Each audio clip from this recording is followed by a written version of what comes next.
ce colloque sur le devenir de l'Afrique va se tenir sur 3 jours. Donc, à partir d'aujourd'hui, le 15 jusqu'au 17. Donc il s'agira de réfléchir sur le devenir de l'Afrique, de faire l'état de lieu d'abord, la situation actuelle, ensuite de se projeter sur le futur de l'Afrique.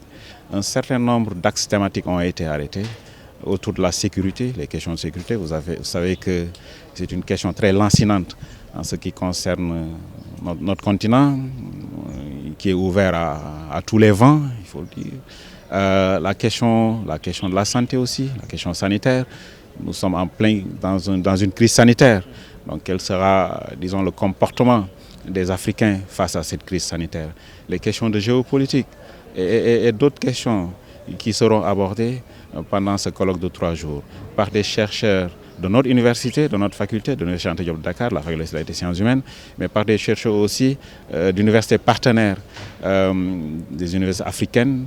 Nous avons des chercheurs venant de la Côte d'Ivoire, du Maroc, du Burkina, et tant d'autres pays de l'Afrique et même de l'Europe, mais aussi des gens qui nous viennent des Amériques. Donc c'est un colloque disons, qui a une dimension internationale.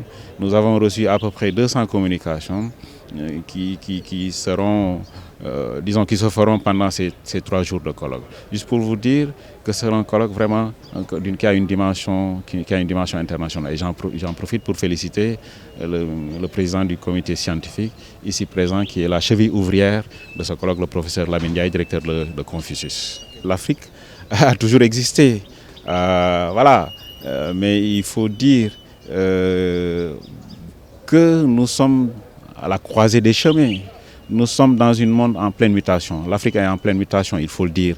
L'Afrique est en train de se développer, même si les pessimistes tiennent un discours contraire. La réalité est que l'Afrique est en train de bouger. Il y a un mouvement qui est là, qui va s'intensifier et qui est irréversible.